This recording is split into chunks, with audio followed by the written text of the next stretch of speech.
Hello बच्चा लोग, कैसे हो? होप करता हूँ सब लोग बढ़िया होंगे, मस्त होंगे, टनाटन होंगे बेटा। And I am sorry about my T shirt. वो थोड़ा सा वीडियो बनाते समय माइक लगाना भूल गए, काम 25 हो गया है। सो चलिए टी शर्ट से ध्यान हटाइए और आइए चैप्टर पे। आज हम पढ़ने वाले हैं फॉर्म्स ऑफ ऑर्गेनाइजेशन का। फॉर्म्स ऑफ ऑर्गेनाइजेशन जो चैप्टर नंबर 2 है। चैप्टर नंबर 2 है, इसमें हम जॉइंट स्टॉक कंपनी के बारे में देखेंगे। किसके बारे में देखेंगे? जॉइंट स्टॉक कंपनी के बारे में देखेंगे। ठीक है भैया, इसके बारे में हम समझेंगे कि इसको हम क्या, कैसे जॉइंट स्टॉक कंपनी का क्या होता है, क्या नहीं होता है, इसको हम समझते हैं। देखो, जॉइंट स्टॉक कंपनी का मतलब ये होता है कि जब टू और मोर देन टू लोग आते हैं, इंडिविजुअल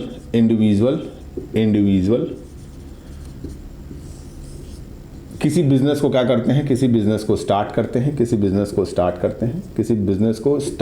हैं। ठीक है।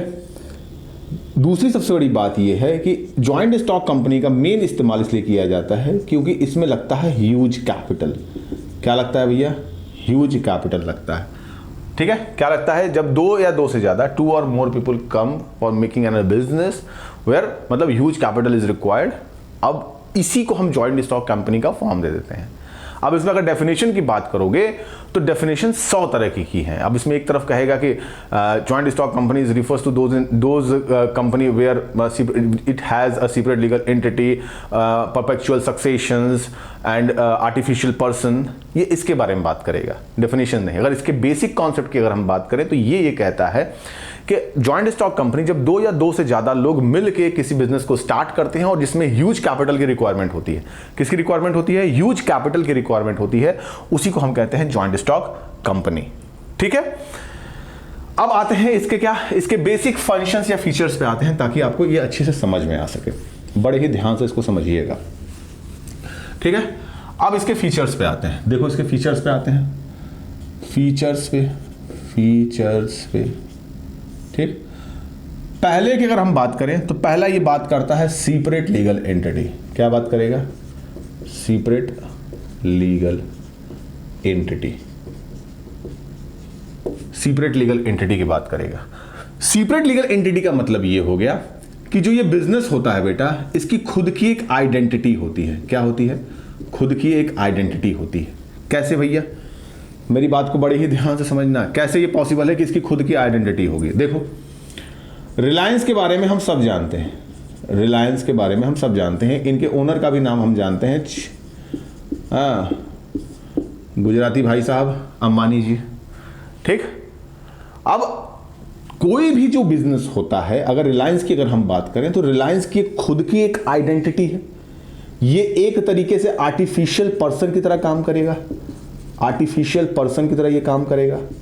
इसकी खुद की एक आइडेंटिटी होगी, इसकी खुद की एक कॉमन सील होगी। कोई भी इसका प्रोडक्ट बिकेगा वो इसी नाम से बिकेगा।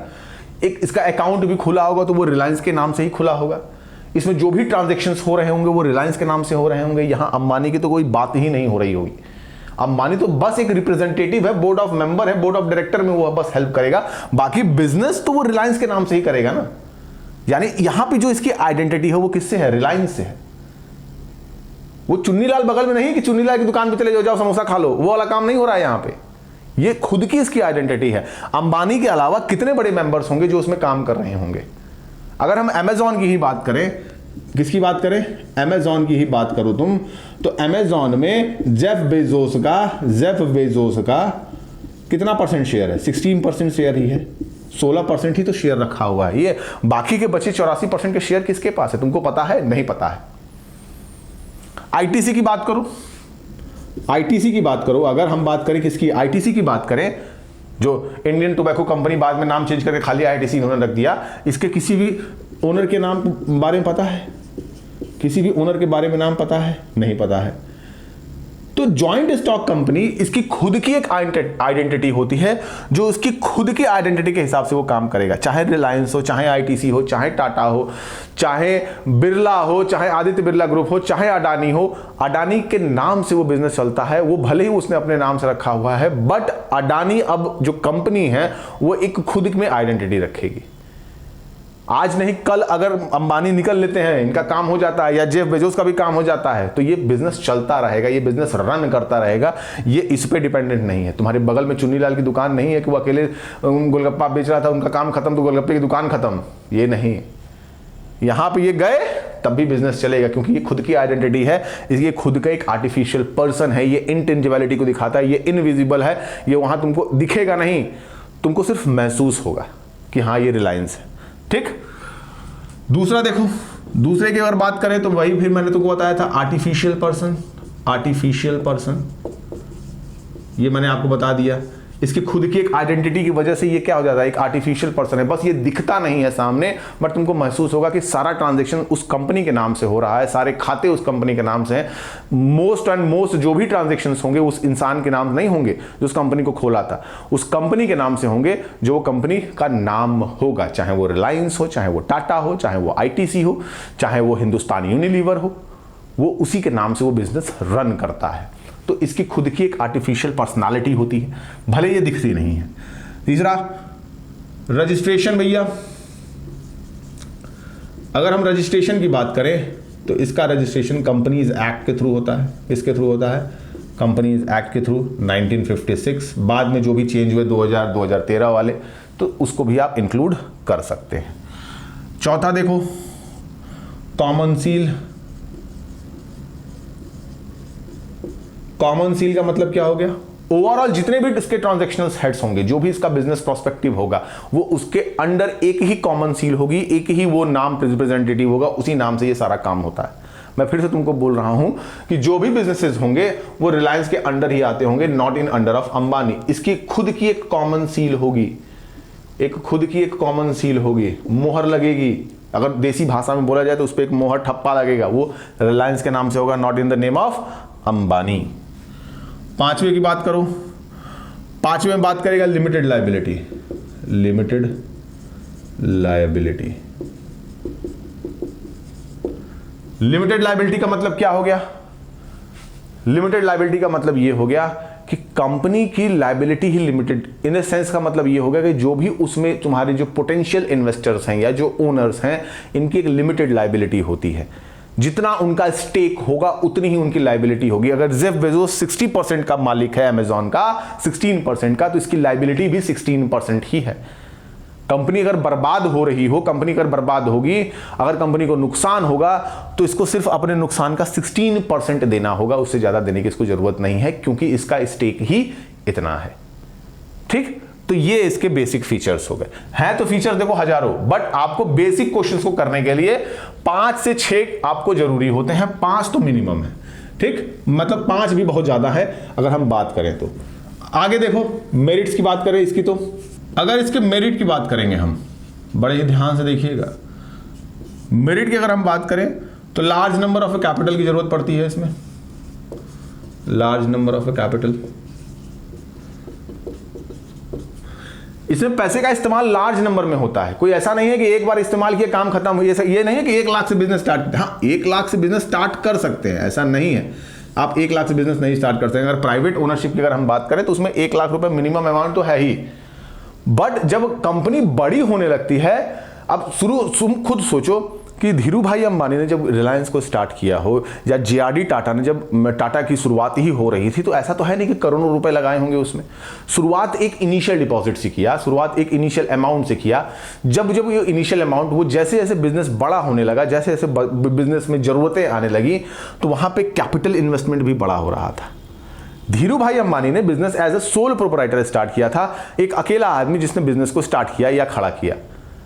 सोल प्रोप्राइटर से वो हो सकता है पार्टनरशिप में आए हो कि चलो ठीक है हम पार्टनरशिप में आते हैं, हम साथ में मिलकर काम करेंगे।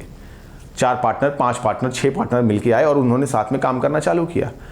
जैसे जैसे पार्टनरशिप बढ़ती गई, जैसे जैसे पार्टनरशिप बढ़ती गई, वैसे वैसे उसमें बिजनेस में क्या होने लगा? कैपिटल आने लगा, पैसा आने लगा, लोग पैसा लगाने लगे, प्राइवेट होल्डर में लोग पैसा लगाने लगे, अपना अपना पैसा लगाने लगे। अब उससे क्या होगा? कैपिटल का रिक्वायरमेंट बड़ा होने लगा, बिजनेस बड़ा होने लगा, अमाउंट भी बड़ा लगने लगा उसमें। तुम खुद सोचो, तुम एक बिजनेस स्टार्ट करते हो, तुम खुद ही सिंगल स्टार्ट करते हो, कोई नया टेक्नोलॉजी के साथ तुम आते हो बिजनेस में, फिर क्या करते हो? तुम अकेले स्टार्ट करते हो, फिर जैसे जैसे तुमको कैपिटल की जरूरत पड़ने लगती है, तुम इन्वेस्टर्स के पास जाते हो कि साहब पैसा दे दीजिए, धंधा और आगे लेके जाना है। जो भी स्टार्टअप्स हैं वो ऐसे ही तो होते हैं। शुरुआत में आप खुद से पैसा लगाते हो, फिर उसमें बूट स्ट्रैपिंग करते हो, पैसा से पैसे कमाते हो, फिर तुमको जरूरत समझ में आती है कि हमको बिजनेस को और बड़ा करना है, तो तुम और बड़ा करते हो उसको।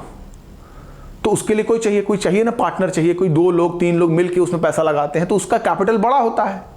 तो यहां पे अमाउंट की जरूरत ज्यादा की होती है, लार्ज अमाउंट ऑफ कैपिटल। दूसरे की अगर हम बात करें तो फिर वही बात होगी, देखो लिमिटेड लायबिलिटी। क्या होगी भैया? लिमिटेड लायबिलिटी होगी।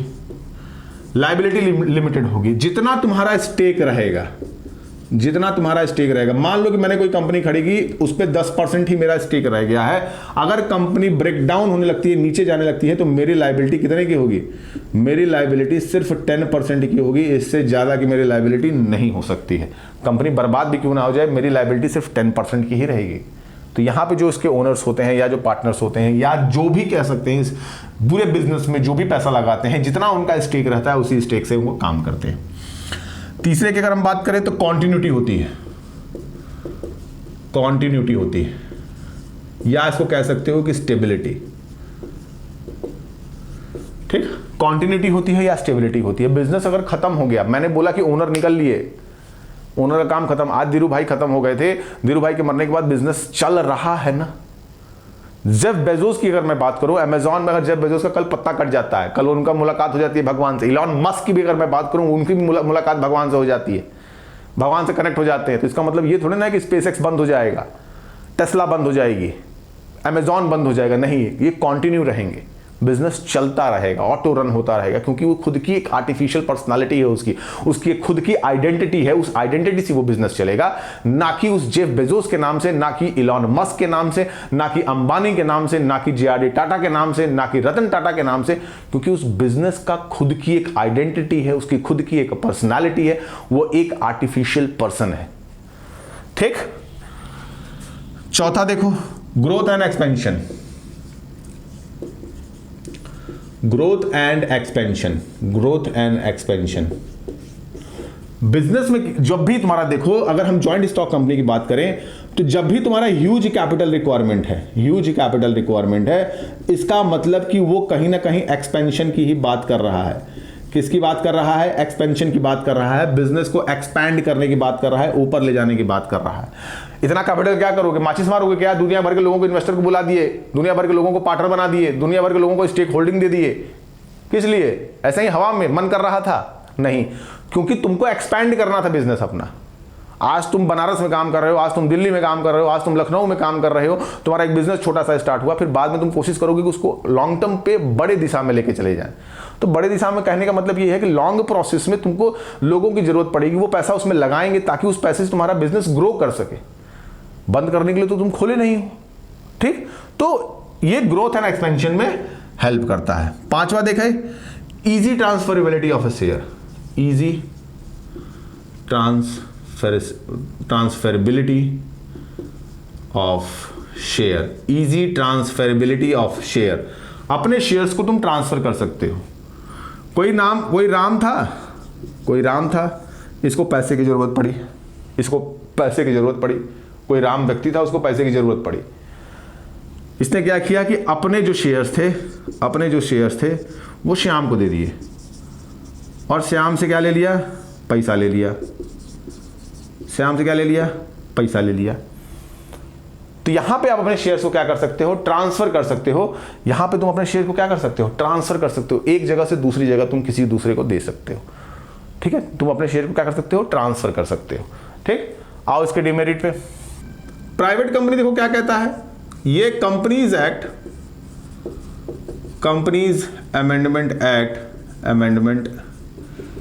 एक्ट 2000 के थ्रू इसको बनाया गया था। ठीक है, इसके बेसिक स्ट्रक्चर्स में कहा गया था कि मिनिमम इनके 2 पार्टनर्स होने चाहिए और मैक्सिमम ये 50 तक जा सकते हैं।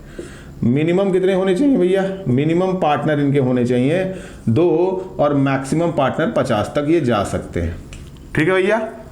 दूसरा, ये अपने शेयर्स को ट्रांसफर नहीं कर सकते, शेयर्स ट्रांसफरेबिलिटी नहीं होगी, इसमें शेयर ट्रांसफरेबिलिटी नहीं होगी, एकदम याद रखिएगा। दूसरा, जनरल पब्लिक को ये इनवाइट नहीं कर सकते हैं, किस लिए? डिपॉजिट करने के लिए पैसा। दूसरा, ये they can not offer shares, they can not offer shares to general public. Minimum इनके 2 पार्टनर होने चाहिए, मैक्सिमम 50 के आसपास होने चाहिए। इनकी ट्रांसफरेबिलिटी ऑफ शेयर्स नहीं होते हैं, एक पार्टनर या दूसरा पार्टनर अपने शेयर्स को ट्रांसफर नहीं कर सकता है। जनरल एग्रीमेंट में देखा जाए तो जनरल पब्लिक को, मतलब हमारे और तुम्हारे को, ये इनवाइट नहीं कर सकते हैं। डिपॉजिट मतलब पैसा जमा करने के लिए, मतलब इन्वेस्ट करने के लिए आपको ये इनवाइट नहीं कर सकते हैं, और प्लस ये जनरल पब्लिक के लिए शेयर्स भी अलॉट नहीं कर सकते हैं। इनका minimum paid up capital 1 lakh का होता है। मिनिमम पेड अप कैपिटल कितने का होता है? 1 लाख का होता है। ठीक, ये हो गया इसका बेसिक स्ट्रक्चर। अब आते हैं किस पे हम? अब हम आते हैं पब्लिक पे। अब आती है पब्लिक कंपनी। पब्लिक कंपनी के बारे में देखो भैया, इनमें भैया 7 मिनिमम होने चाहिए और इनफाइनाइट मैक्सिमम होने चाहिए। 7 मिनिमम होने चाहिए, मिनिमम पार्टनर, और इनफाइनाइट कितने भी जा सकते हैं, कोई मतलब नहीं है। इनमें ट्रांसफरेबिलिटी ऑफ शेयर्स होता है। ट्रांसफरेबिलिटी ऑफ शेयर्स होगा भैया, ट्रांसफरेबिलिटी ऑफ शेयर्स इसमें इंक्लूड होता है। ये जनरल पब्लिक के लिए, जनरल पब्लिक के लिए शेयर्स को इशू कर सकते हैं, शेयर्स को इशू कर सकते हैं और उनको इनवाइट कर सकते हैं, और उनको इनवाइट कर सकते हैं फॉर इन्वेस्टमेंट, फॉर इन्वेस्टमेंट। ठीक, और इनका minimum paid up capital 5 lakh का होता है। मिनिमम पेड अप कैपिटल कितना होता है? 5 लाख का होता है। और कोई भी प्राइवेट कंपनी पब्लिक कंपनी की सब्सिडरी हो सकती है। पब्लिक कंपनी की क्या हो सकती है? सब्सिडरी हो सकती है। कोई भी प्राइवेट कंपनी पब्लिक कंपनी की सब्सिडरी हो सकती है। इसके बाद आता है 1 पर्सन कंपनी, उसको भी देख लो। अब आते हैं 1 पर्सन कंपनी पे। 1 पर्सन कंपनी पे ये हो सकता है आप लोगों ने शायद इसको कटवा दिया गया हो, बट इसको पढ़ लीजिए, आपको ये हेल्प करेगा ऑन फॉर द CUT। ठीक है, देख लो इसको। 1 पर्सन कंपनी का मतलब क्या हो गया? 1 पर्सन कंपनी का मतलब ये हो गया कि 2013 में एक सेक्शन 3(1) के थ्रू इसको बनाया गया था 2013 एक्ट में। ठीक है, जिसमें कोई 1 पर्सन मतलब कोई एक इंडिविजुअल किसी बिजनेस को खोल सकता था। ठीक है, वो एक इंडिविजुअल होना चाहिए, यानी नेचुरल पर्सन होना चाहिए। वो क्या होना चाहिए? नेचुरल पर्सन होना चाहिए, और प्लस उसके साथ वो उस कंट्री का रेसिडेंट होना चाहिए। क्या होना चाहिए? उस कंट्री का रेसिडेंट होना चाहिए। ठीक है, बात समझ में आ रही है कि नहीं समझ में आ रही है? उसके बाद से देखो, अगर 1 पर्सन कंपनी का minimum paid up capital 50 lakh से ऊपर और एवरेज टर्नओवर इसका 2 करोड़ के बाहर निकल जाता है, minimum paid up capital 50 lakh रुपए और एवरेज टर्नओवर अगर 2 करोड़ के ऊपर निकल गया, तो कंपलसरी है इनको या तो प्राइवेट कंपनी में बनना होगा या फिर पब्लिक कंपनी में। ठीक है भैया, ये हो गया आपका क्या, जॉइंट स्टॉक कंपनी का पूरा स्ट्रक्चर। होप करता हूं आपको अच्छा लगा हो तो लाइक करो, शेयर करो, सब्सक्राइब करो। और and again I am sorry for the T-shirt. आपसे मेरी एकदम क्षणिक निवेदन है कि आप अपने साथ और अपने दोस्तों के साथ इसको प्लीज़ शेयर करिए ताकि मुझे अच्छा लगे। राइट नाउ इस वीडियो को बनाते समय मेरे 107 सब्सक्राइबर्स हैं, तो आप अपने दोस्तों के साथ इसको बांटिए। And thank you so much.